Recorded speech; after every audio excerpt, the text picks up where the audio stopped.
அப்ப எனவே ஒரு மனிதன் தன்னுடைய குடும்பத்துக்காக செலவு செய்வது, தன்னுடைய குடும்பத்துக்கு செலவு செய்வது, தன்னுடைய குடும்பத்துக்கு கொடுப்பது என்பது நிச்சயமாக அதுக்கு தர்மத்தினுடைய நன்மை கிடைக்கும், சதகாவினுடைய நன்மை கிடைக்கும். அதுல ஒரு மனிதன் கஞ்சத்தனம் செய்யக்கூடாது என்பதை நான் புரிந்து கொள்ள வேண்டும். அடுத்தது இதோட சம்மந்தப்படுற இன்னொரு விஷயம் என்ன சொன்னா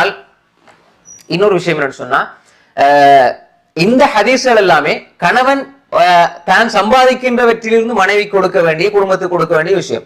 அதே நேரம் மனைவி மக்கள் தன்னுடைய கணவனுடைய வருமானத்துக்கு ஏற்ப தன்னுடைய செலவினத்தை அமைத்துக் கொள்ள வேண்டும். ஹதீஸ்ல சொல்லப்பட்டிருக்குதான, நீங்க கொடுத்தா சதக்கா செய்யுங்க எல்லாத்தையுமே உறிஞ்சி கடைசியில ஆடம்பர வாழ்க்கைக்கு சென்று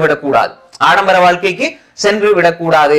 மாற்றமாக கணவனுடைய அந்த நிலையை புரிந்து கொண்டு தன்னுடைய வாழ்க்கையை சரிவர நிறைவேற்றக்கூடியவராக, சரிவர திட்டமிட்டுக் கொள்ளக்கூடியவர்களாக இருக்க வேண்டும் என்பதையும் இந்த இடத்திலே அடுத்த தரப்பினர் மனைவி மக்கள் புரிந்து கொள்ள வேண்டும். மாற்றமாக அதே போன்று தன்னுடைய கணவன் உழைக்கிறார், சம்பாதிக்கிறார் என்றால் தனது மனைவி மக்களுக்கு, பிள்ளைகளுக்கு வாரி வாரி கொடுப்பதிலே அவருக்கு நிச்சயமாக நன்மை உண்டு. அல்லாஹ் நன்மையை தருவான், சதகாவுடைய நன்மை கிடைக்கும் என்பதை நாம் புரிந்து கொள்ள வேண்டும். இரண்டு பக்கத்தையும் இந்த ஹதீஸை நாம் புரிந்து கொள்ள வேண்டும். எனவே அன்ஃபஅஹும் லிஅயாலிஹி, தன்னுடைய குடும்பத்துக்கு பயனுள்ளவர் என்று சொல்கின்ற பொழுது மறுமை சார்ந்த பயன், உலகம் சார்ந்த பயன்.